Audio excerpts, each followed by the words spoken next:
Hello and welcome to this week's episode of Crystal Confab. Today we're diving into a crystal from one of my favourite families. It's the Beryl family. And when I think of the Beryl family, I think of a whole bunch of old women sitting around knitting called Beryl. But this crystal is far cooler than those lovely old women, who I'm sure are delightful.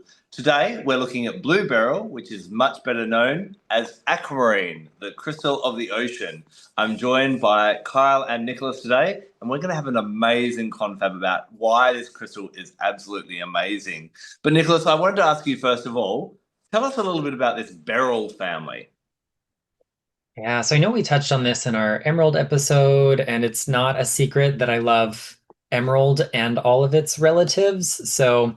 Beryls are beryllium aluminum silicates. We tend to find most beryls, with the exception of our emeralds, in geologic environments like pegmatites. These are going to allow for pretty large crystals to form. We've got a museum up in the Northeast here in the United States that has I think something like an 800-pound aquamarine crystal just hanging out on its back porch if you go visit. So the thing about pegmatites is they cool very, very slowly, and it allows these crystals to form gradually over time and build up and get huge.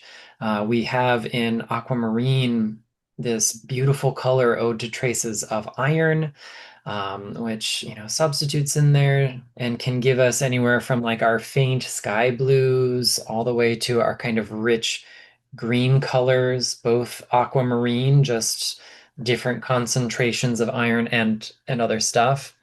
And it is one of the more abundant gem varieties of beryl, especially when we compare it to our morganites and heliodores and emeralds and red beryls. Thankfully, that means we can have lots of it in our collection. Now, correct me if Exactly. I'm. Oh, sorry, Carl. I was just going to say, correct me if I'm wrong, but there are other blue beryls as well. Is that correct? Just a little bit more rare?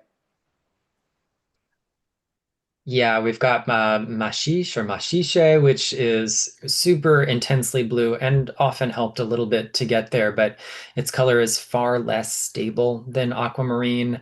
Just ordinary incandescent lighting in our home is enough to cause it to fade. Plus, when we get that UV light from direct sun, they get quite pale, more quickly than we'd anticipate. And And sorry, then there's Kyle, you like were going to say? the Voroboyevite, the alkali blue beryl. It's not technically, there's like the whole discourse as whether or not it's technically a part of the family, right? Yeah, so that one's a cesium-rich mineral, and it is still, at least as of the last time I read about it, is still classified as beryl, beryllium aluminum silicate, but we've got some cesium that's in there. Um, and they can also, Vorobievite can also be kind of pinkish, depending on what trace elements are in there. I'm imagining some manganese is at play for that. Um, but a lot of the Vorobievi, like other barrels, is colorless, white, gray, somewhere in that range. Fascinating, fascinating. I love it. I think aquamarine is such a important stone for all of us. And if we're all happy, I'm going to dive into why I love it so much. And for me, it's the simplicity of its connection to water, right? Like aquamarine, water. We have these beautiful shades of blue that we find and see. This is a really beautiful piece that comes from West Australians goldfields. I recently acquired a couple of tiny, cute little ones from Queensland.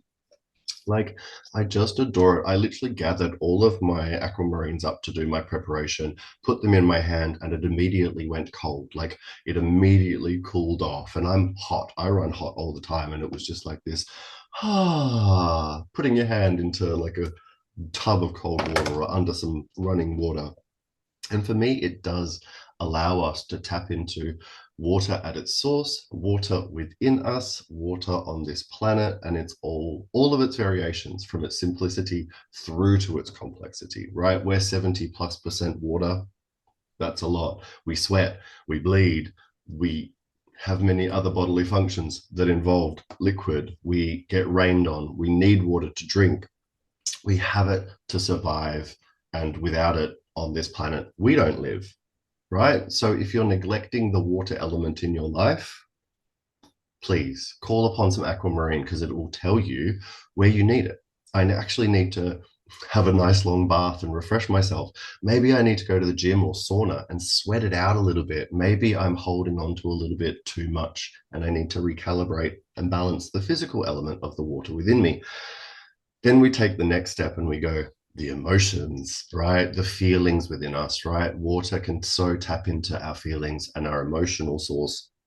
And we can hold emotions in like a dam. We can hold them in like a cloud waiting to break. And maybe we need to release the dam. Maybe we need to let the cloud break. Maybe we need to rain and cry and release, right? The water element that aquamarine brings is like clarity in just letting go, in release, in feeling, in whatever the water within you really needs. For me, I have talked about the fact that I have a stellium of Sagittarius, 5 placements. Yes, I also have 3 placements in Scorpio. So I also have a lot of water that I need to tap into correctly, that for a long time I didn't. And what aquamarine has taught me a lot about is allowing myself to feel my feelings, allowing myself to be comfortable being emotive, allowing myself to not damn things and hold things in and actually just let it go and let it flow, let it be easy. It's actually more complicated when you repress and when you hold things in and when you like stifle it, right? There can be more damage caused when the storm is bigger and it takes longer to break, the dam flooding, right? Water can be very destructive when it's too much, when it's overflow, when it all comes out of nowhere. But when, you know, we have constant rain that's just coming in and out, the river is flowing easy, we can live by it, we can live easily, we can be more comfortable. And it's the same with the water within us. We need to kind of tap into allowing ourselves to feel, allowing ourselves to let the rain come when it comes, be sad when you need to feel sad and let it go, right?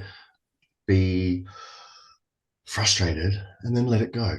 Don't allow it to hold down within you. I've talked about this in the past. I didn't let myself cry at all, yell, get angry, have any extreme of emotions for a long time. And I created a tumor the size of my fist in my back. And like that physical representation of all that emotion being held in was like the dam breaking. I hit this point where it was like I couldn't control my emotions for a couple of years. It was like I cried at everything and I found myself really uncomfortable.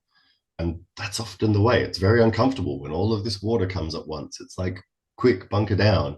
But we have to let it flow through us. We have to let it come out in some way, shape, or form. And it's important to tap into that. It is simple and complex. Aquamarine has this ability to be so easy. Just take a bath. Just go to the beach. Just take it easy.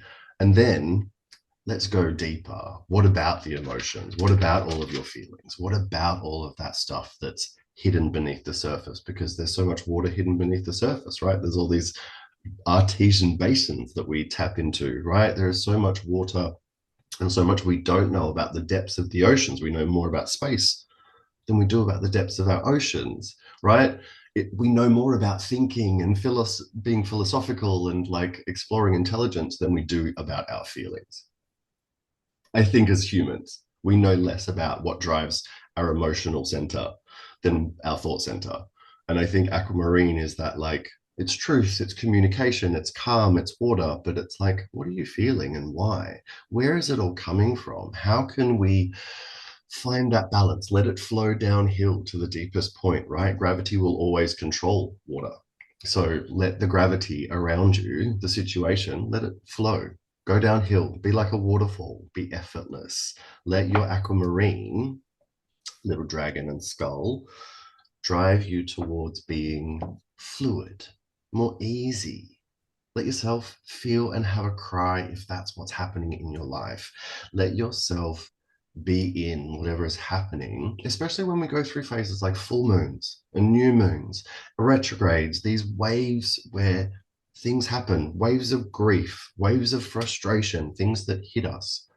let the wave pass by. Aquamarine actually gives you anchorage so that it can flow either past you and through you, or so you can flow with it and go elsewhere. Whatever is necessary, Aquamarine will help you with that. And I absolutely adore the way it has our beautiful hexagonal shape, right? It has that beryl strength. It has that structure. It has that solidity whilst still being fluid. So it helps us to add a little bit of structure, a little bit of solidity whilst still having fluidity. I'll be able to get there one day. The irony of not being able to communicate clearly with Aquamarine in my hand is not lost on me. Just what you're saying there, I'm really glad you brought up the fact that Beryls and Aquamarine do grow in these hexagonal rods. So it almost is, 6 is quite in numerology, quite a balancing, harmonizing number.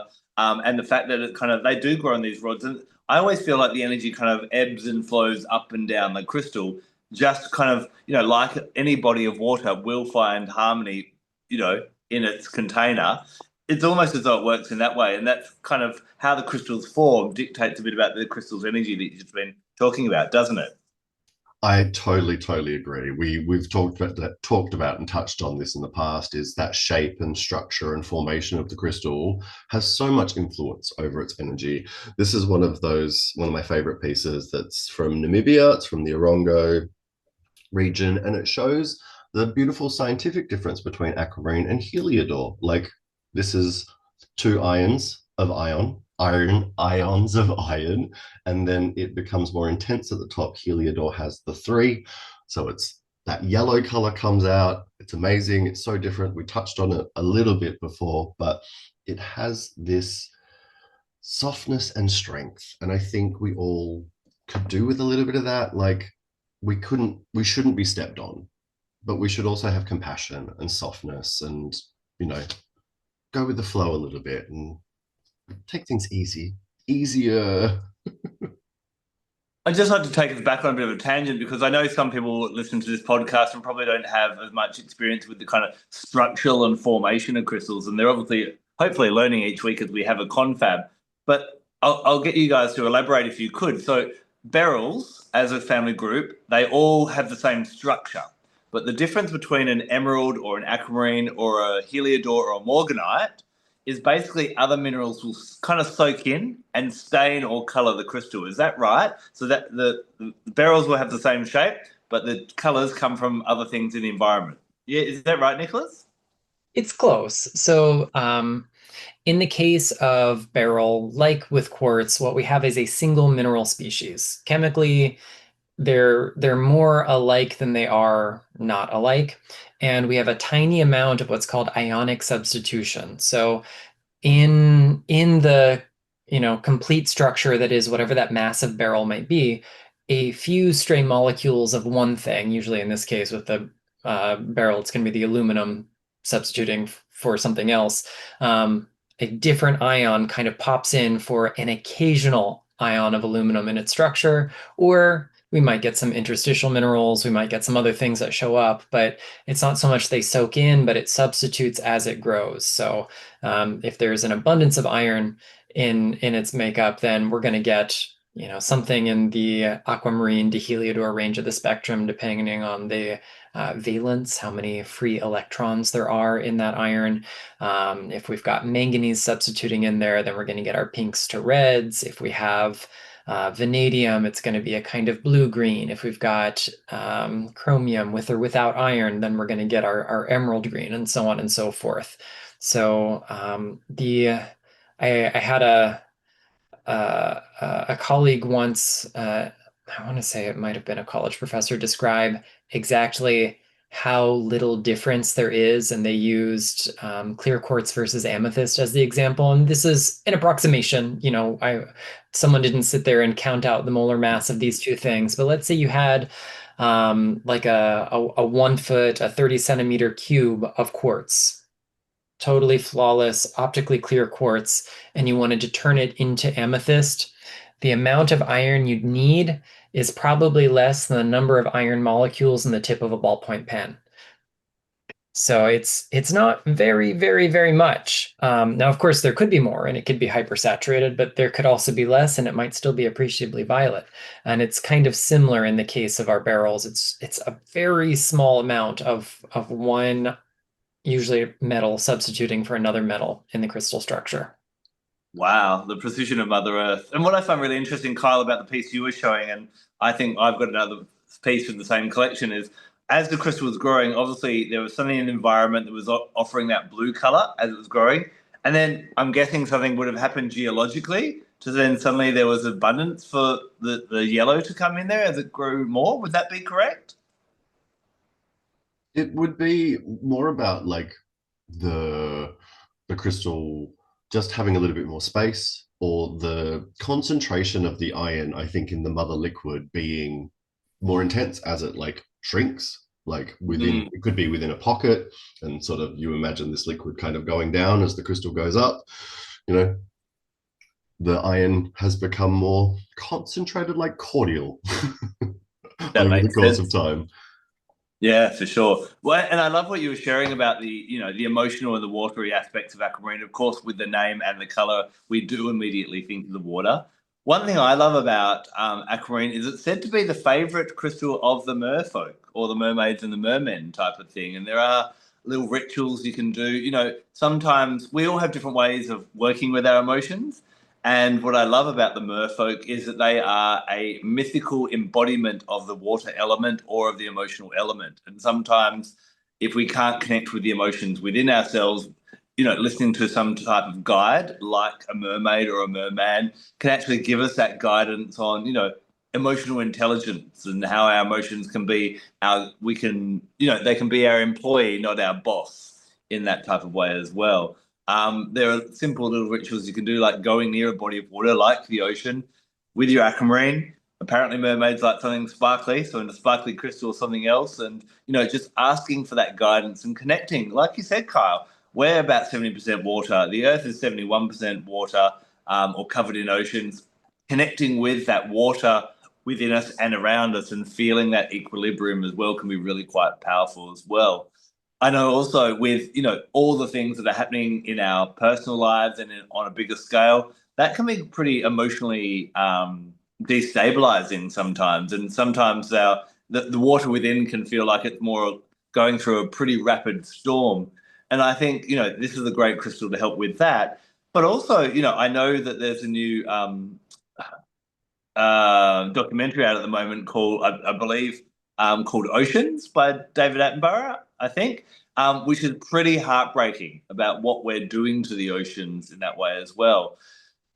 You know, Will sitting with a crystal and visualizing, healing of the oceans or healing, helping whales or dolphins or something like that, is that going to shift the whole world?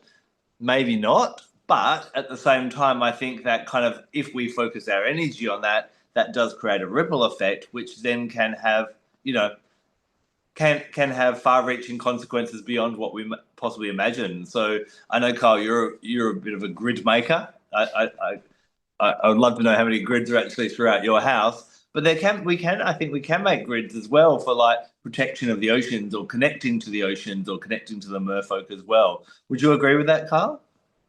You could make a grid for anything if your intention's in it, right? And the thing is, when you add minerals, crystals, stones that have a direction of that energy as well, you are then going to focus it in a better way. For me, I have all my barrels together. They all hang out in one family in one sort of multi-layered grid. But I have, in many times in the past, created nature directed, ocean directed, sort of more planetary directed grids, and aquamarine. The Beryls will always be a part of that, because for me, all of the Beryls connect to all of the elements, right? Yeah. So I love to bring them in any way I can. And I guess with grids as well, a lot of the time we kind of go, we have our crystals, but then we put some clear quartz points because they're very directional, aren't they? That, they're either sending something out or bringing something in. Whereas we could possibly, okay, when it's relevant, put aquamarine pieces in there to bring that more ebb and flow and balancing nature rather than, maybe we're looking for a relationship harmony or a family harmony or that kind of thing. Instead of sending out the harmony with the crystals, we might want to bring that ebb and flow. Do you reckon? I think it's like putting a spirit level onto a situation, right? It's going to go, okay, it needs to go this way or that way. And if you can get something that's been carved and pointed, you can make it directional like a clear quartz point. But I think it will give you that, do I need more of this or less of this? More or less. I think it's going to give you that ability to find the balance, even if you don't have it. I'm wondering, just going off on a bit of a tangent now, um, you know, relationships where there could be some form of narcissism and that type of thing, where we're kind of like, how do we handle that? And, in narcissistic relationships, sometimes you're wondering, am I the problem? Are they the problem? And this may even be able to take some of the emotion out, equalize the emotion, and allow us to see things as they truly are, rather than just kind of being flooded with maybe I'm the one doing all the wrong things. I think Aquamarine is very powerful for finding the truth of the matter, right? And finding our ability to, like, I find Aquamarine, it doesn't need to yell to get its point across. And it helps us to do the same thing. Like, I'm not going to get into an argument. I'm not going to waste my voice because I know it's just going to be wasted because all you're going to do is debate or manipulate or whatever. Like, it actually helps us to use words more wisely and with more, being more deliberate about how we choose our words. Yeah, yeah, true. Now, Nicholas, I think you love aquamarine for its more like for you, it's quite a spiritual crystal, isn't it? It is. This is one of probably the most profound crystal allies, teachers, mentors I've had in my life, and I've gone through like layer upon layer of work with it. And one of the things that amazes me about Aqua is its ability to reach the core of a situation. And my understanding of how it does this has kind of evolved over time with, different practices and all kinds of other elements in there. But to really get a clear understanding of this, I have to kind of set the stage with two things. Some X-ray crystallography and then some like esoteric teachings that have found their way into my practice. And I'm going to start with that bit first. So in some of the gemstone energy medicine and gem therapy training that I've had, one of the concepts that we discuss is the nature of a spiritual blueprint, the kind of platonic ideal or template or archetype out of which everything is built.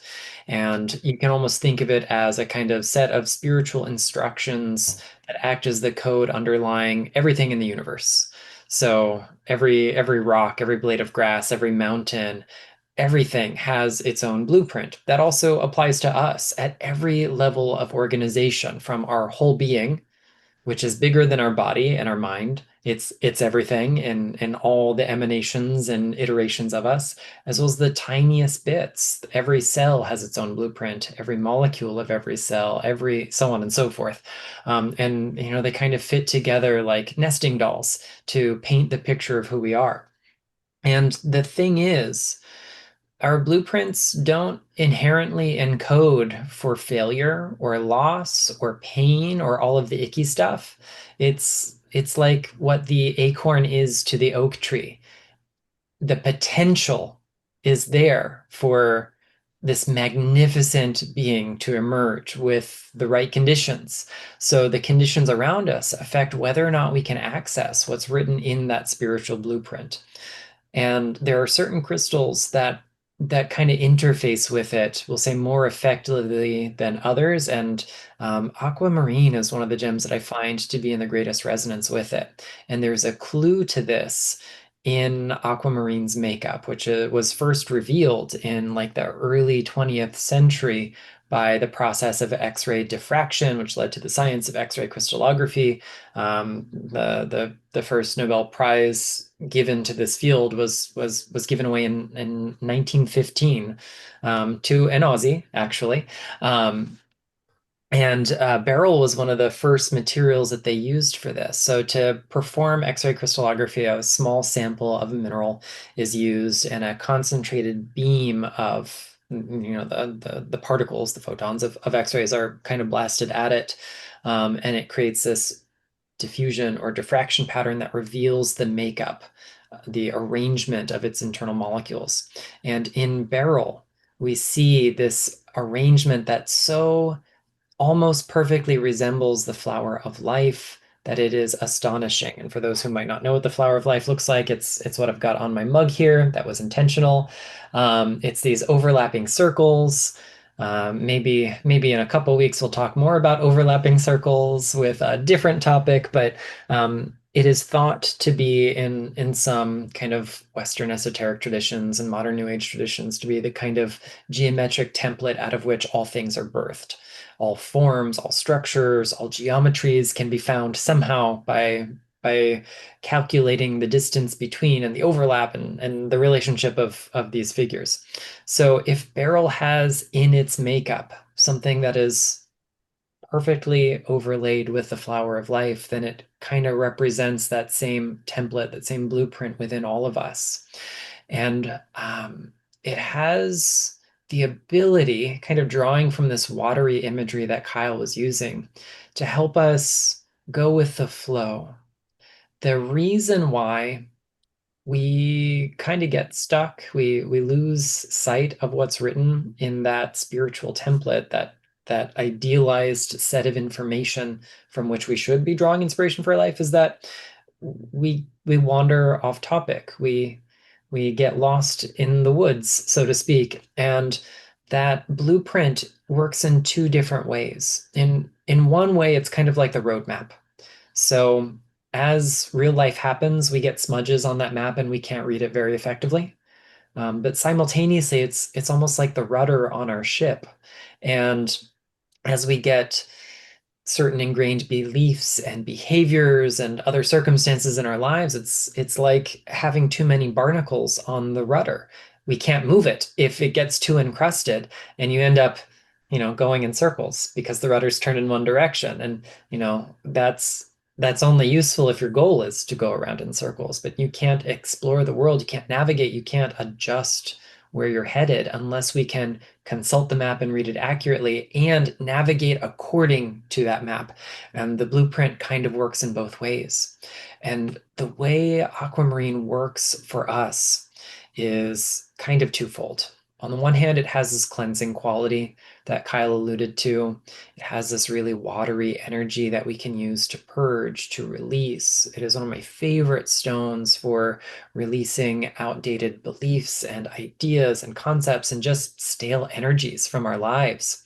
And on the other end of that, when we remove the encrusted barnacles and we dust off the map and there are no more smudges on it, it reveals the innate light that is within the blueprint, and we can allow that light to guide us. Similar to how Emerald is kind of an illuminator, a light bringer, so are all the other members of this family. They kind of direct that light and inform it in different ways. And for me, Aquamarine, there's an expression that we use in gemstone energy medicine called energetic liquidity. And it's based on this idea that everything with form exists in an energetic state as well as in a manifest state. So if we're talking subatomic particles, this makes sense. You can look at a photon as a wave that has no mass and moves freely, or as a particle with mass that is bound by a different set of laws. And of course, a photon is both of these things, but usually not simultaneously. It kind of goes back and forth between the two. And therefore, every part of us metaphorically undergoes the same transitional phase. When we get stuck in the manifest state, that's like the rudder with all the barnacles on it. We can't change direction. We can't go back into that liquid, that unmanifest or pre-manifest state to consult what's written in the blueprint, because it's not here in the material. If someone could just hand us a little manual when we are born that we take with us throughout life that gives us all the secrets, that'd be great. But we can't. So all of the bits we're made out of, not just in a physical sense, but in a spiritual sense, it's almost like they need to pop into the other room to read what is on that blueprint and then come back to 3D to use that information. And when we get in this rigid crystalline state, we can't do that. So the sense of energetic liquidity that aquamarine brings allows us to flow between the manifest and the pre-manifest, the encrusted and crystalline, the 3D, the dense, and the purely energetic and luminous, because we are both of these things simultaneously, and we have a tendency to forget about one of them as we go. And this connection that aquamarine has to water and liquid is also hinted at in something really unusual about its crystallography. So beryls are what we call cyclosilicates. They form ring-like structures of silica with all the other stuff attached to them. And our cyclosilicates can take two general forms. They can be spongiform, which means that those little rings don't line up. So chrysocolla, which we'll be talking about soon, um, is is an example of a spongiform cyclosilicate. But when we talk about beryls and tourmalines, they're great examples of columnar cyclosilicates where all the rings stack up. And so they form these kind of submicroscopic channels, literally just barely big enough for a molecule to squeeze through them. And in the case of beryl, although its chemical formula is beryllium, aluminum, silicate, that's it. Nothing else in there. They almost always have free water molecules inside the channels of those ring structures. And we only know this through far more advanced crystallography than we had 100 plus years ago when X-ray diffraction was a new technique. And so this water molecule is not attached to the crystal structure. It's not part of its chemical formula. It is non-essential. And that also gives it permission to flow freely through that crystal structure along the length, along that central axis of it. And it reminds us that even in the dense material bodies and the hard reality of 3D life all around us, there is a hidden light, a hidden flexibility, a hidden quality that is like unto water. And we just have to learn how to access that hidden potential in all things. And aquamarine becomes the illuminator that shows us the way. And for that reason, I just love working with it, whether I'm wearing it as jewelry or popping a piece in my pocket. I'm very fond of aqua in combination with other minerals. So, from Namibia, we get, wonderful examples of aquamarine with black tourmaline and feldspars and quartzes. I have this one piece that looks like it is broken. This is actually in situ damage, so it formed with a termination and broke. We would need the right lighting, but over the top of this is actually a layer of transparent opal, which glows under ultraviolet light, which shows us that that happened quite a long time ago. But we've got all of these little aquas, and maybe not so little aquas, that one's as big as my thumb, growing through it, popping out of it, kind of all through there. Another one that I really love is this one from Afghanistan that has sparkling metallic iridescent tantalite. And the lighting doesn't show it off, but bright orange spessartine garnets inside it as well. And I just love seeing how it plays so nicely with some of these other minerals. So Wow, Nicholas, I amazing. want to I want to dig a little bit deeper into something you said about halfway through, where you're talking about that aquamarine is really cleansing, which I think we'd all agree with. When people think of cleansing crystals, crystals like selenite are the kind of, oh, we grab that and we place it around and it's a great energy cleanser. When would you reach for aquamarine, and how would you use aquamarine for that kind of cleansing effect? Because I think that's something that a lot of people reach for crystals for, is to let go of unwanted energy. I love wearing aquamarine to kind of cleanse the psyche, to cleanse the heart mind, to cleanse the light of the soul, because we get it on a continuous basis.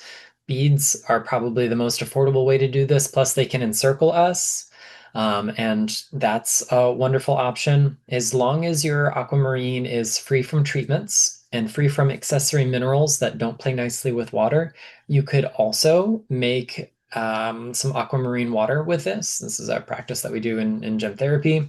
And if you're not sure whether or not your aquamarine meets those requirements, just make an elixir via an indirect method. It's slightly different mechanics. But my favorite thing to do with a strand of chips like this is I'll have two pitchers, I'll fill one with water, and I will pour it over the beads. And so that water is flowing over and pass it back and forth. The greater the number of passes, the more intense its effects are going to be.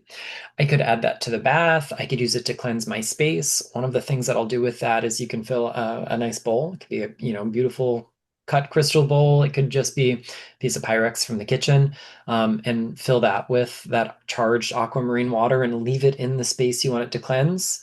As that water slowly evaporates, its energy is also going to kind of permeate the space. A little pinch of sea salt in there can enhance the benefits.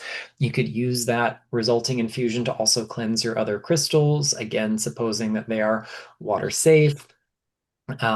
So yeah, there's just so many options. And I think people reach for selenite, one, because it's plentiful and inexpensive, and two, the internet says we should use it to cleanse things. But my experience with something like satin spar, because of how soft and fragile and porous it is that it actually needs very frequent cleansing on its own. It's like a sponge.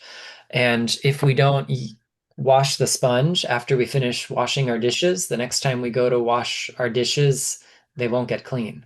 So no matter what crystal we're using, it still requires cleansing, especially if we are using it to clean up other messes. I mean, just imagine you had a towel that you used to wipe the counter every day and you never washed said towel. Your counters would be disgusting. They would have colonies of bacteria and other things. And energetically, that's kind of what we're doing when we never cleanse our selenite. We're never giving it a chance to breathe. We're never giving it an opportunity to reset. It's always trying to dissipate other stuff, and then it gets kind of clogged up because aquamarine moves energies so quickly and is far less porous. It might not need the same degree of intensity of cleansing, but it's also, being a pretty durable mineral, it's very easy to just put under the tap with a little bit of running water, and you've got a quick cleanse. I wonder as well, just listening to you talk about the cleansing as well, where selenite is just kind of like it just gets rid of it. Do you mean it's like deals with the problem? Whereas what we've been talking about with aquamarine, that does help with a bit of emotional intelligence as well. Whether often we want to get rid of something, we want something to stop, or whatever that may be, and a lot of the time we're focused on what the problem is. But I wonder if working with aquamarine to help to alleviate and wash away the issue may also bring like everything that ebb must then flow back. Maybe it helps us to go, well, why do I need to get rid of these people being nasty to me? Am I putting myself in an environment where I'm hanging out with people that are nasty to me, or it kind of brings that responsibility back to the cleansing as well of why has this happened in the first place rather than just let's get rid of it. Does that make sense? Absolutely. This is a topic I was just having a conversation about in a workshop I taught. If we change the external energies, but not the underlying cause for them, we are putting a band-aid on a more serious situation, and it never gets better. Like superficially things look okay, but it doesn't change. It's the same as like when we try to energetically cut cords but don't change the relationship dynamics. We don't enforce healthy boundaries. We don't change the circumstances. What's going to happen? The same cords reform because there is nothing changing. And the same is true when we're talking about our kind of spiritual hygiene in terms of the social dynamic of the energies we want to cleanse. If we use something as a quick fix, I'm cleansing my energy when I come into my space. Great. I'm not carrying the stuff stuck to the exterior of my aura into my space for very long. But what about my role in this? What about the energies that I'm generating from this experience? Because it's a truth that is hard to swallow. A lot of the problems in our life are our fault, at least in part. We at least contribute to them in some way. I'm not saying everything is always your fault, although you meet some people and that might be the answer. Um, and what Aquamarine does is it helps us understand the role that we play in this by comparing the notes of where we are to that idealized story that's written into our blueprint. We go, oh, I took a wrong turn back there. And we can head back, find the right way out, and enter a new chapter of our lives. And then it kind of treats things at the cause level instead of at the symptom level. And I'm so glad we're talking about this right now, especially as we head into July, because there's a couple of things that are happening astrologically that are really going to allow us to gain those lessons and gain those insights as well. So the first retrograde I want to talk about is happening early in July, and this is Neptune retrograde. Now, when Neptune is going direct, when it's not in a retrograde direction, basically it's considered to be the higher octave or the higher vibration, you might describe it as, of Venus. So whereas Venus is to do with love and beauty, Neptune is to do with aesthetics. So it does govern things like the arts and photography and performing and, all that type of thing. But I kind of feel that overall Neptune brings that, when there's a song that just inspires awe, or you see a show that inspires awe, and you just feel inspired by the beauty of life. That is kind of the overall influence of Neptune. However, Neptune does, when he's direct, tend to put rose-tinted glasses over us as well. So what happens when he goes retrograde, he takes his energy away from the planet, he withdraws that from our life, and what happens is the rose-coloured glasses come off. So Neptune retrograde, I like to call its reality check time. This is when we start to see where we've just kind of been glossing over possible issues in our lives or allowing things to slide, making excuses or seeing things as being better than they actually are. Classic examples of this is going, oh, my partner just treats me like that. They're busy at work, or they've had a rough day, making excuses for them when you're actually in a substandard relationship. This can also happen at work, where you may actually go, oh, we live in an industry where there's a lot of stress and people don't always have time to be nice and polite or things like that. It could be a kid, it could be any situation of your life.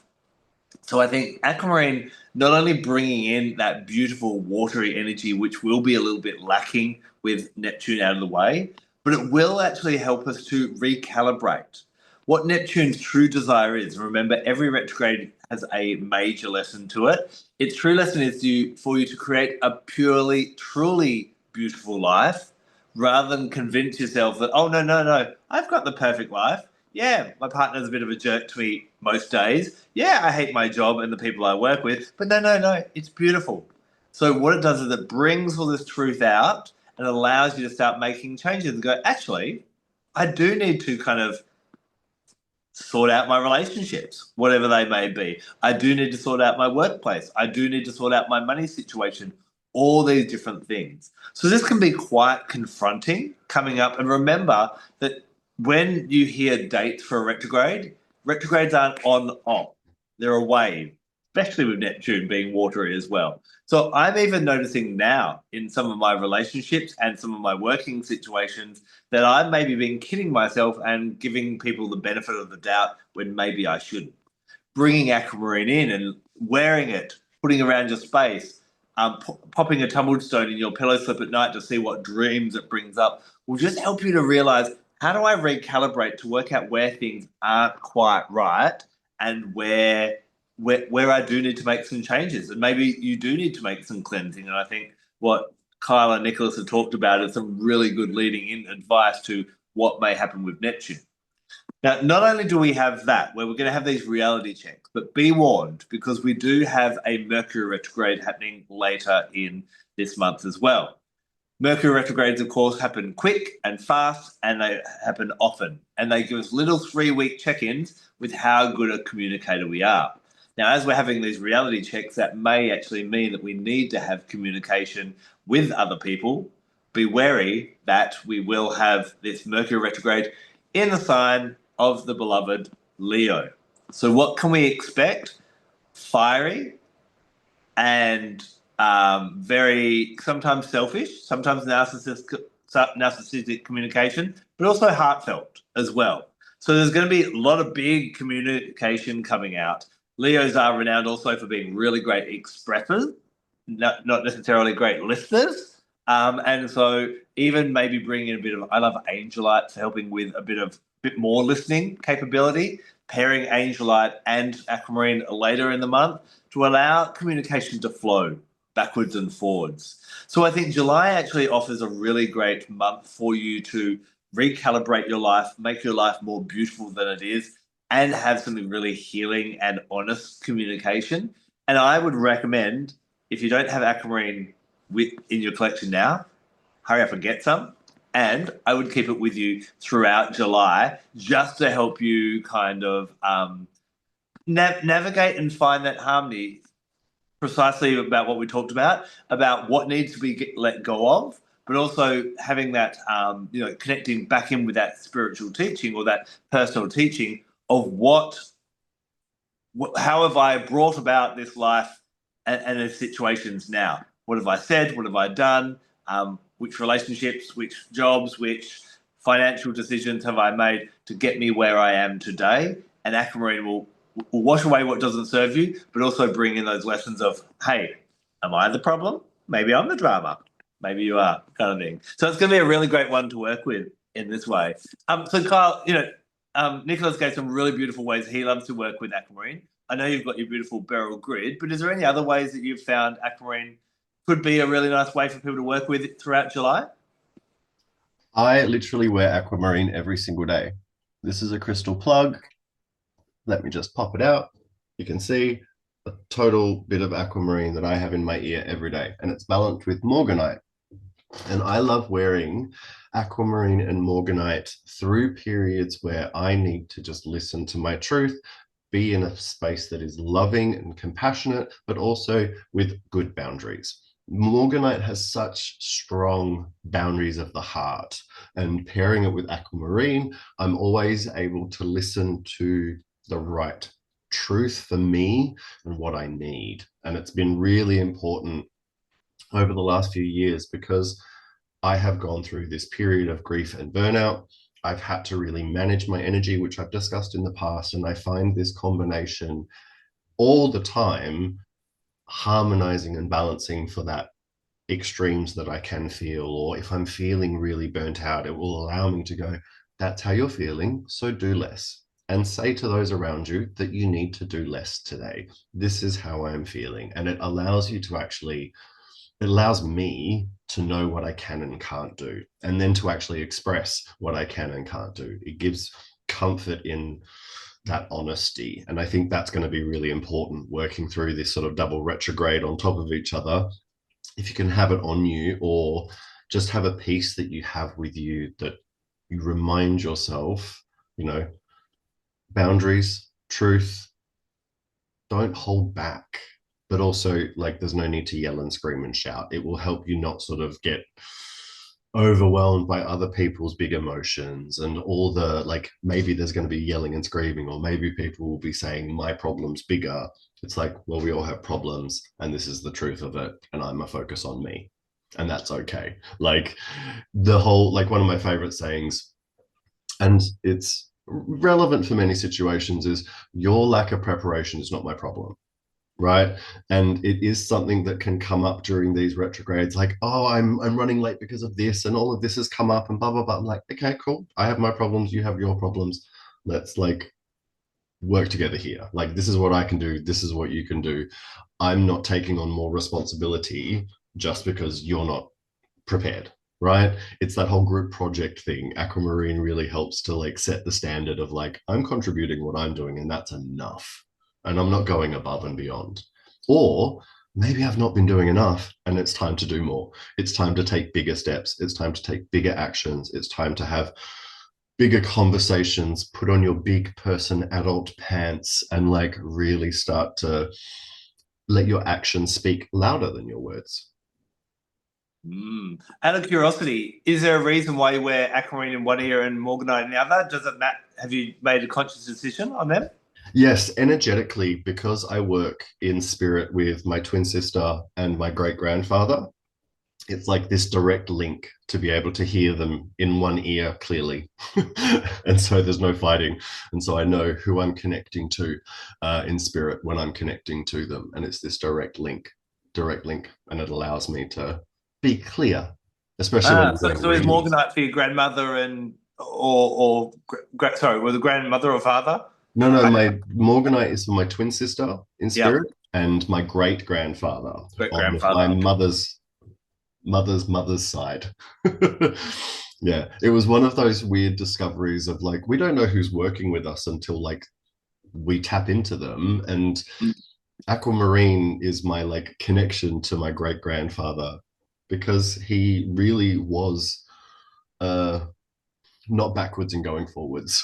We'll say that as a human, I've come to learn. Amazing, amazing. Well, we've got a big month ahead. Not only have we got retrogrades, but we also get asked what our favorite crystal is. And next week, I think we're going to be talking about it's definitely in my top three, without a doubt in my top three. So stay tuned for another Crystal Confab next week. We're not going to talk about a crystal. We're going to talk about several crystals, but it's only one crystal. What am I talking about? Only 7 days to find out. We'll see you back then on Crystal Confab. Until then, take care and blessed be.